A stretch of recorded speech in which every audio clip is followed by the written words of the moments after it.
Comment se manifestent vos proches décédés lorsque l'on fait un contact défunt? Ce matin, j'ai fait pas mal de demandes que l'on m'a faites pour des contacts défunts sur photo avec le prénom. Et souvent, la même question revient, c'est est-ce que le défunt a un message pour moi? Est-ce que je lui manque? Je vais vous expliquer ma façon de travailler. Ce n'est pas valable pour tous les médiums, évidemment, puisque chacun de nous, on est tous complémentaires, enfin, à mon avis, et on a des façons de travailler différentes, on a des sensibilités et des capacités plus ou moins différentes. Donc on peut avoir des informations complémentaires, des défunts vont vouloir me parler parce qu'ils aiment mon énergie, certains ne voudront pas parce qu'ils n'aiment pas mon énergie, peut-être pour d'autres raisons aussi, peu importe. Mais ce que je remarque par rapport au contact que je fais, dont ce matin où j'en ai fait une dizaine, et en fait, avec moi, souvent, ils m'expliquent ce qu'ils aimaient faire quand ils étaient en vie, s'ils avaient des douleurs, si s'il y avait des choses qu'ils aimaient faire en particulier, ou les personnes qui les entouraient. Ils vont m'envoyer une image particulière d'un souvenir bien précis. En fait, ils vont tout faire pour prouver à la personne qui m'a demandé le contact que c'est bien eux. Alors oui, je sais, il y en a certains qui disent oui, mais si ça se trouve, c'est des entités de l'astral négatives qui se font passer pour des défunts. J'ai envie de vous dire, peut-être, je ne sais pas.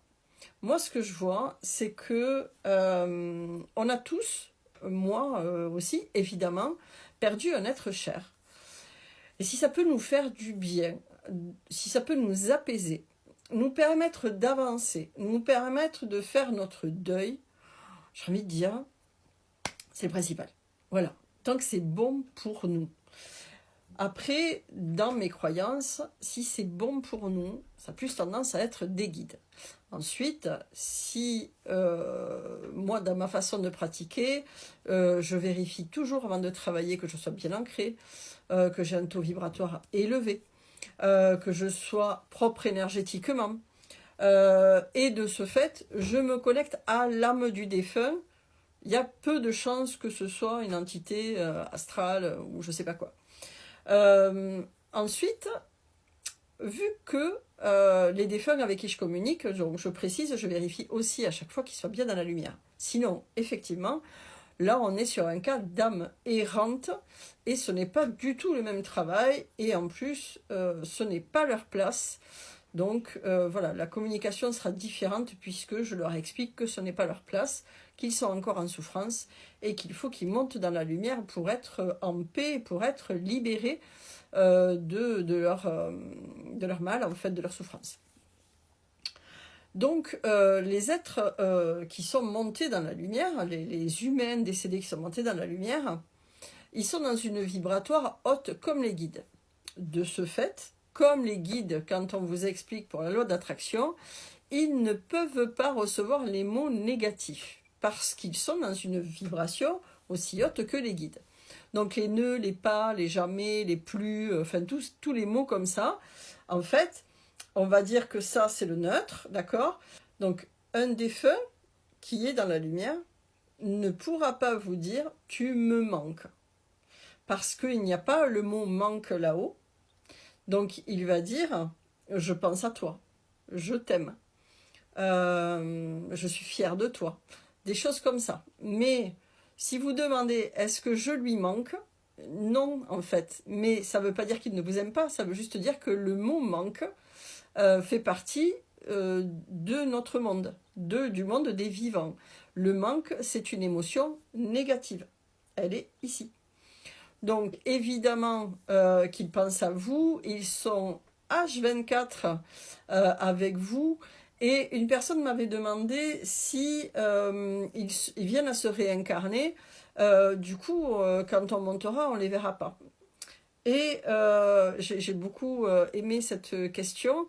Et je lui ai bien sûr répondu.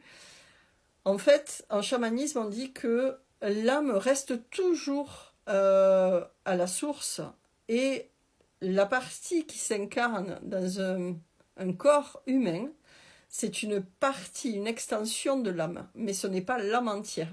L'âme, elle reste là-haut. Donc, quand on montera, on retrouvera les nôtres.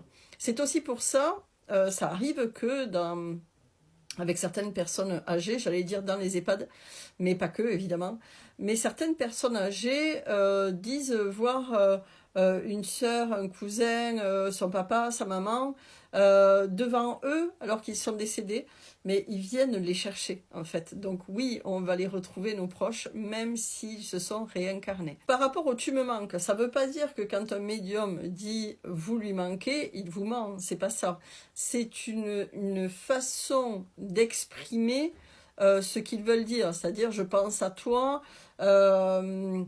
je te regarde de là-haut, donc en traduction aussi terrestre, c'est ben voilà, vous lui manquez parce qu'il pense à vous. Voilà, je pense à toi peut se traduire par tu me manques.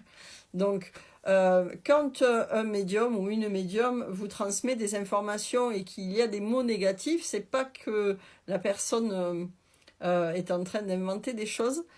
C'est pas forcément ça, c'est aussi parce que nous, en tant que médium, on essaye de vous transmettre des mots terrestres, sinon vous allez pas comprendre, on peut pas expliquer systématiquement à chaque personne. Non, alors ça se passe pas comme ça. Donc on préfère des fois dire des mots. Alors voilà, c'est je pense à toi. Oui, mais est-ce que je lui manque? Alors voilà, oui, vous lui manquez, c'est évident, mais c'est pas du manque réel. C'est de l'amour et inconditionnel. Voilà, il pense à vous.